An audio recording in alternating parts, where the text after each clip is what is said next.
From never settling to being part of the smartphone status quo under Oppo, the OnePlus of 2022 is different from the OnePlus of yore, and that's saying something for a brand that's just 8 years old. Last year's OnePlus 9 Pro impressed even as the price point crept up, but concerns about a timely Android 12 rollout and the color OSification of OnePlus's Oxygen OS grabbed headlines and took some of that shine off what was legitimately good hardware. And so we have the OnePlus 10 Pro, a phone that launched in China nearly 3 months ago, finally going global with a bunch of improvements around design, battery, and a few new camera tricks, not to mention the now OnePlus Pro hallmark of a great display and top-shelf hardware. Was the wait worth it? And do the savings over my new Android favorite, the Galaxy S22 Ultra, come at a significant compromise? I'm Tushar Kanwar, and let's dive right into my full review of the OnePlus 10 Pro. But first, here's a lowdown on pricing and availability. The OnePlus 10 Pro goes on sale on April 5th on oneplus.in and amazon.in, plus their offline stores. And it will retail at 66,999 for the base 8GB 128GB variant and Rs 71,999 for the 12GB 256GB variant, both of which represent a 2,000 rupee markup over the corresponding models of the OnePlus 9 Pro when it was launched. As colors go, there's a volcanic black and the new emerald forest, a green, which I have for review. Straight off, is the camera module on the OnePlus 10 Pro inspired by a 4-burner kitchen hob or by the wraparound module on the Samsung S21 Ultra? Either way, it's quite a distinctive and attractive look, not to mention a definite upgrade from the OnePlus 9 Pro. But there are elements from a silky matte finish to the rounded corners and the flowing curves front and back that are a nod to the design aesthetic of the past. That camera module though, with 3 large rings surrounding the cameras, with the 4th ring housing the LED flash, all atop a raised ceramic coated island with the Hasselblad logo on one edge, is quite a sophisticated looker. But the glossy finish attracted smudges like it was going out of fashion. Not the biggest fan of the cryptic P2D 50T inscription either, which is a reference to the phone 2nd generation Hasselblad camera with a 50 megapixel triple lens setup. It just distracts and detracts from the clean design on the rear. The ever-present alert slider is still there, and the phone feels balanced in the hand without feeling unwieldy.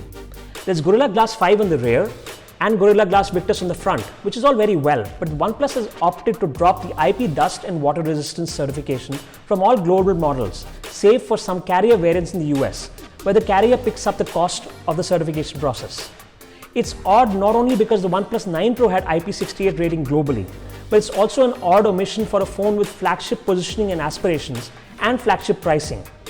I gingerly dropped the 10 Pro into a mug of water to see how it held out. But kids, don't try it at home with the 10 Pro that you just bought and expect the company to honor a warranty claim. Oh, and a huge shout out to OnePlus for doing what's right in terms of the consumer when it comes to packaging.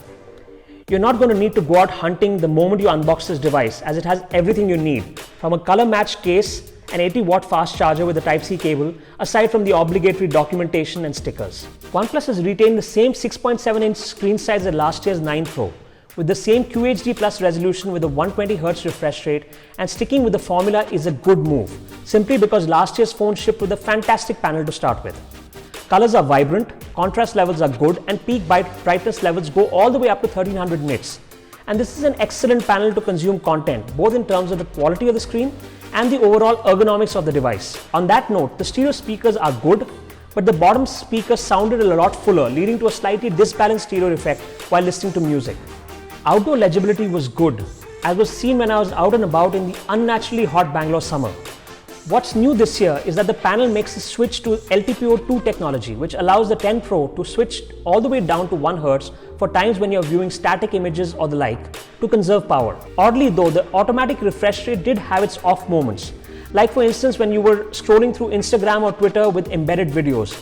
The 10 Pro would switch between 60 Hz and 120 Hz, leading to a less than optimized and somewhat jittery and janky experience. In other news, the in-display fingerprint sensor had moved up to a little more of a natural position on the screen and is reliable and quick to authenticate. In true OnePlus fashion, the 10 Pro has the du jour flagship chipset for this time of the year, the Qualcomm Snapdragon 8 Gen 1, accompanied by LPDDR5 RAM and UFS 3.1 storage. And keeping my quibbles aside that we really need to start seeing 512GB storage variants on OnePlus devices, this is really getting to be familiar territory in the flagship space. So we're only going to be dealing in marginal differences between OEMs and how they manage to tame the beast via their own cooling solutions. OnePlus claims to have used a new 5-layer 3D passive cooling system to dissipate heat, which kept temperatures in check for the most part, save for the odd time when I was playing the heavy-duty games for a good 45 minutes or more, and when I recorded about 20 minutes or more of 4K video outdoors, when the phone started feeling the heat. In everyday use, the phone is as fast as it gets, and the optimizations that switching to a ColorOS based OxygenOS 12.1 has added that extra bit of fluidity and features at the expense of making a small subsection of fans who, let's put it mildly, aren't very happy with the software roadmap that OnePlus is adopting. To be fair, OnePlus has promised to right some of these wrongs in OxygenOS 13. Thankfully, this is a phone minus any amount of bloatware, and OnePlus has promised 3 years of Android OS updates and 4 years of security updates for the OnePlus 10 Pro. On the battery side of things, the OnePlus 10 Pro comes with a larger 5000 mAh battery with 80 watt fast charging and 50 watt wireless charging, which is in line with what we've seen with other power-hungry Snapdragon 8 Gen 1 phones. On my mixed usage of social media, instant messaging, email and YouTube, I was able to eke out 6 hours of screen on time, and about half an hour of charging with the bundled charger took it to nearly full, which is pretty quick by any standards.